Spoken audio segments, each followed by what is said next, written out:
ये हो गया आपका बैलेंस यानी कि तराजू। तो जब तराजू का बात करेंगे तो यहाँ पे देखिए बराबर हो गया, तो बराबर यानी कि बैलेंस का होगा। जब इधर जितना केजी करेगा इधर उतना केजी करेगा। यानी कि अभी मान लीजिए 125 का एग्जांपल मैं दे रहा हूँ, तो इधर 125 केजी का है कुछ, ठीक है, ये इस पलड़ा में 115 बोलते हैं, ठीक है, इस पलड़ा में 125 केजी है, इधर भी क्या होना चाहिए 125 केजी।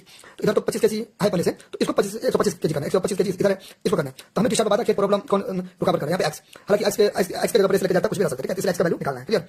तो यहाँ पे लिख देंगे सोल्यूशन यानी कि हल लिख देंगे, क्लियर। नाउ क्योंकि आपको इतना समझना है समझाने के लिए इसको सॉल्व करना है, ठीक, तो इसको सॉल्व करना है, तो इसको मैं यहाँ पे क्या करूंगा उतार लूंगा। तो ये यहाँ पे मैं इसको ऐसे करके उतार लिया,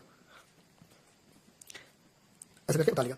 हालांकि और भी तरीका से बनेगा, लेकिन फिलहाल मैं इस वीडियो में एक ही तरीका बताऊंगा, ठीक है। अच्छा, तो इसको मैं वापस ऐसे करके उतार लिया, दोनों नहीं जुड़ेगा, पूछे क्यों भाई, क्योंकि देखिए इसमें एक्स नहीं है, तो दोनों अलग अलग है, तो भी जाती हो गया, अनलाइक हो गया, दोनों जुड़ेगा, ठीक है, डिवाइड। अब इसको मैं 5 के फॉर्म में लिख सकता हूं ना, ऐसे करके 5 का स्क्वायर आराम से लिख सकता हूं, कोई दिक्कत नहीं है, क्योंकि यहाँ पे मैं रफ कर रहा हूं। तो 25 को जब मैं फैक्टराइजेशन करूंगा तो ऐसे करके लिख सकता हूं 25 को, तो 25 को लिख सकता हूं 5 गुने 5, तो यहाँ पे 2 5 है, 5 इसका पावर यानी कि 1 है, तो लिख सकता हूं, कोई दिक्कत नहीं है। 125 को लिख सकता हूं 5 का पावर इसी प्रकार, ठीक है। अच्छा, फिर यहाँ पे एक नियम लगा देंगे, एक रूल लगा देंगे, वो ये है डिवाइड है, ये हो गया कैसे, देखिए ये जो है इसको बोलते हैं बेस यानी आधार, यहाँ भी बेस यानी आधार। तो क्या खास बात है, यहाँ भी है यानी कि बेस आधार सेम है और भाग है तो पावर घट जाएगा, ठीक है। ये इसको बोलते हैं पावर, ऊपर पावर यानी कि घात। तो एक एमएम को क्या करेंगे घटा देंगे, क्योंकि भाग है ना तो पावर घटेगा, ठीक है। तो यहाँ पे देखिए 5 है, यहाँ भी 5 है, तो एक को 5 दे देंगे, क्योंकि डिवाइड है इसका पावर इसका पावर लिया तो घटा देंगे, क्या करेंगे घटा देंगे, इसको सेट किया इस पर, ठीक है, इसको घटा देंगे, क्लियर, इसको सेट उतार देंगे, क्लियर। अच्छा, नाउ अब यहाँ पे देखिए फिर 5 तो 5, अब 2x, अब ये दोनों अलग अलग था, लेकिन यहाँ पे एक जैसा, इसमें भी एक्स नहीं है, इसमें भी एक्स नहीं है, यानी कि इसमें भी एबीसी नहीं है, इसमें भी एबीसी नहीं है, तो प्लस माइनस माइनस 2 में से गया तो कितना हो गया 1 हो गया।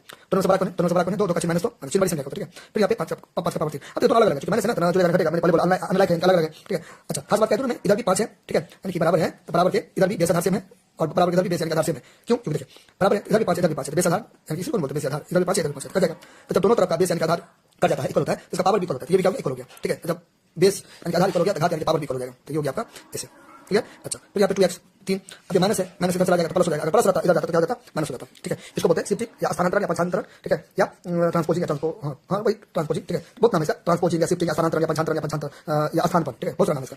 चलिए मैं लिख देता हूँ, शिफ्टिंग एक नाम लिख देता हूँ, ऐसा है शिफ्टिंग, ट्रांसपोजिशन लिख सकते हो हिंदी मीडियम में, स्थानांतरण या पंचांतरण, ठीक है। अच्छा, ये हो गया। अब चूंकि यहाँ पे प्लस पावर है, प्लस पावर नहीं देंगे तो चलेगा, प्लस प्लस 3 कितना हो गया 4, अच्छी बड़ी संख्या है, दोनों से बड़ा कौन है 3 का प्लस नहीं देंगे तो चलेगा, अच्छी पावर, ठीक है। अच्छा, यहाँ पे गुना है तो एक्स का वैल्यू निकालूंगा, तो 4 ऊपर जाएगा, 2 नीचे, तो 2 कम 2 होता है ना 4, एक्स का वैल्यू कितना गया 2 हो गया। अब मुझे क्या डिस्टर्ब कर रहा था, प्रॉब्लम के बाधा रुकावट कौन पैदा कर रहा था, एक्स। ये वाला एक्स का वैल्यू यहाँ पे रखूंगा, पुट करूंगा ऐसे 5 2 गुने एक्स का 2 जो 1 डिवाइड 25। अब देन इसको मैं सॉल्व करूंगा, इसको सॉल्व करूंगा तो 125 आएगा, तो पहले से 125 तो बराबर समीकरण की जगह पहले से तराजू दोनों बराबर हो गया, इसको सॉल्व करेंगे 125 आएगा, इधर वही है, ठीक है। इसको मैंने क्या किया यहाँ पे उतार दिया, ठीक है, फिर इसको उतार दिया, डिवाइड दिया, 25 को 5 का लिख दिया, बराबर बराबर 125 को 5 की लिख दिया, इसको की बोलते हैं घन बोलते हैं, ठीक है ना। अच्छा, फिर तो 5 1 5 दे दिया, चूंकि भाग है तो इसको मैंने क्या हटा के लिख दिया, ठीक है। इसको इसमें से क्या हटा दिया, चूंकि डिवाइड है और बेस यानी आधार में बराबर इसको उतार दिया, फिर 5 तो 5 फिर इसको उतार दिया, फिर प्लस माइनस माइनस प्लस 2 में से गया तो दोनों से बड़ा 2 है, 2 माइनस माइनस, ठीक है, फिर बराबर दिया, फिर इसको उतार दिया, फिर मैंने देखा इधर भी 5 इधर भी 5 है, 5 निकाल दिया, फिर इसको मैंने क्या बराबर कर दिया, ठीक है। फिर जिसका वैल्यू निकाल दिया कोई एक बराबर किया इधर तो 2x है, ठीक है, फिर बराबर 3 माइनस इधर चला गया प्लस प्लस माइनस, इसको बोलते हैं शिफ्टिंग या ट्रांसपोजिशन, ठीक है। फिर 2x हो गया, फिर दोनों को जोड़ा तो 4 आया, x का वैल्यू निकालेंगे तो 4 ऊपर 2 नीचे आया, 2 कम 2 में से 2 बटा 1 को मैं 2 लिख सकता हूं, मैं नीचे में 2 नहीं 2, ठीक है, 2 गया, फिर 2 मैं इसमें भरूंगा तो 125 आएगा पहले से, ठीक है।